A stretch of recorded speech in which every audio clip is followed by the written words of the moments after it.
Qiyaman. Tahiyah. Assalamualaikum warahmatullahi wabarakatuh. Waalaikumsalam warahmatullahi wabarakatuh. Julusan. Berdoa mulai. Bismillahirrahmanirrahim. Raditu billahi rabba wa bil islami dina wa bi Muhammadin sallallahu alaihi wasallam nabiyyan wa rasulah wa bil Qur'ani imama. Rabbi zidni ilma warzuqni fahma bi rahmatika ya arhamar rahimin. Bagaimana kabar kalian hari ini? Hari ini siapa yang tidak masuk sekolah? Alhamdulillah semua berangkat ya. Kalian tetap semangat? Semangat. Pelajaran minggu kemarin kita semua sudah belajar tentang apa? Kerajaan Islam di Indonesia. Untuk hari ini materinya kita akan belajar tentang peran Wali Songo dalam mengembangkan dakwah Islam di Indonesia. Ya, peran Wali Songo dalam mengembangkan dakwah Islam di Indonesia. Nah, tujuan pembelajaran kali ini kamu harus tahu. Yang pertama, kalian harus bisa menyebutkan nama-nama Wali Songo. Selanjutnya, kalian harus bisa menjelaskan strategi dakwah Wali Songo yang santun dan berbudaya. Yang ketiga, kalian harus dapat atau mampu meneladani nilai-nilai Wali Songo pada kehidupan sehari-hari. Ya. Sebelumnya Ibu mau tanya, pengertian dari Wali Songo itu apa?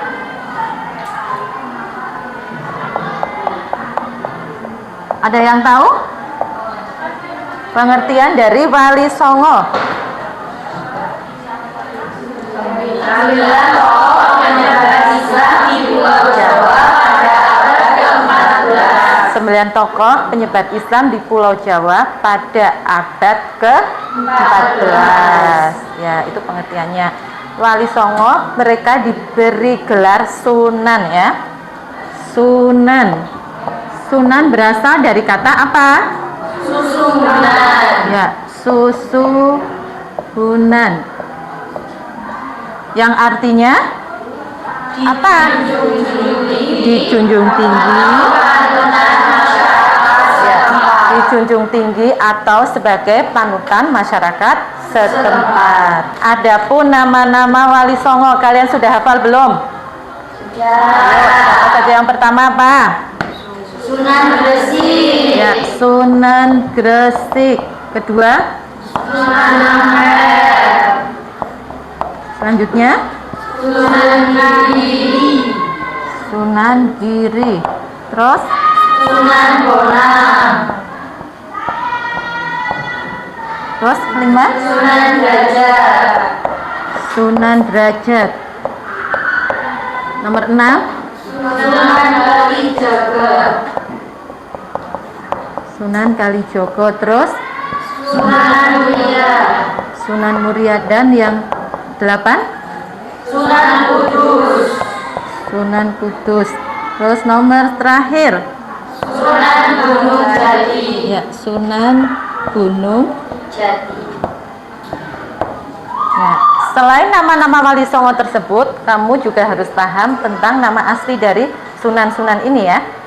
Bisa nggak kira-kira kamu untuk menambah kalian supaya hafal lebih jelas, maka kamu harus dihafalkan beserta nama-nama asli beliau ya. Bisa nggak kira-kira kalau dinyanyikan supaya kita lebih hafal? Kalian lebih bisa? Bisa. Bisa. Ya, bersama-sama ya. Ya, bersama-sama. 1, 2, 3. Sunan Gresik Maulana Malik Ibrahim. Sunan Ampel Raden Rahmat. Sunan Giri Muhammad Ainul Yakin. Sunan Bonang Maulana Maktum. Sunan Derajat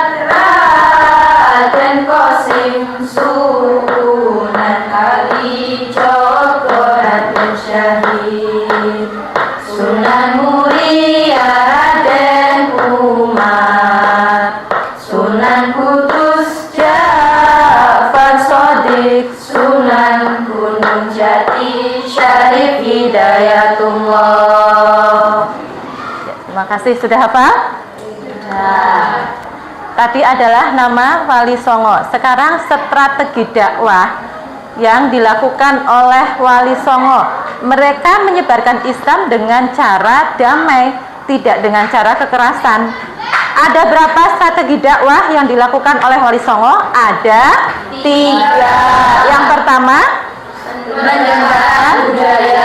pendekatan budaya. Yang kedua, mendirikan pesantren. Selanjutnya, menyebarkan Islam dengan damai dan keteladanan. menyebarkan Islam dengan damai dan keteladanan. Jadi untuk pendekatan budaya, mereka menggunakan apa? Melalui media apa? Media tembang-tembang Jawa, wayang dan gamelan.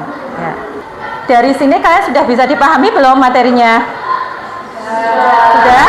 Nah, sekarang Ibu mau tanya, bagaimana Islam bisa diterima oleh masyarakat Jawa saat itu?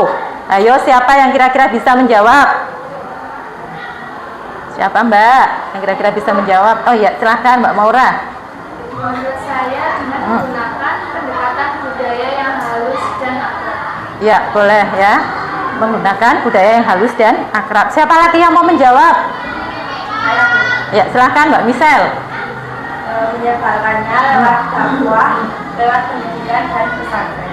Ya, dengan cara dakwah atau lewat pesantren ya. Itu adalah tadi jawaban dari mengapa Islam bisa diterima oleh masyarakat di Jawa. Dengan cara apa? Contohnya, Ibu kasih contoh ya. Pada saat zamannya Sunan Kalijogo, beliau tidak pernah melarang pembakaran kemenyan. Ya, beliau masih memperbolehkan masyarakat Jawa membakar kemenyan dengan tujuan untuk apa? Untuk mendekatkan diri kepada Allah pada saat orang-orang sedang beribadah atau untuk menambah kekhusyuan dalam ibadah. Ya. Yang kedua, Sunan Kalijogo juga menggunakan media apa saja? Wayang, gamelan, dan tembang-tembang Jawa dalam berdakwah. Contoh kedua yaitu Sunan Kudus. Sunan Kudus itu menghormati tradisi masyarakat Hindu dan Buddha saat itu. Dengan cara bagaimana? Dengan cara tidak diperbolehkan masyarakatnya, orang-orangnya waktu itu untuk menyembelih hewan sapi. Iya, bagus sekali. Dari hal tersebut, maka dampaknya untuk masyarakat saat itu, mereka merasa bahwa tidak dipaksa untuk memeluk ajaran Islam, ya.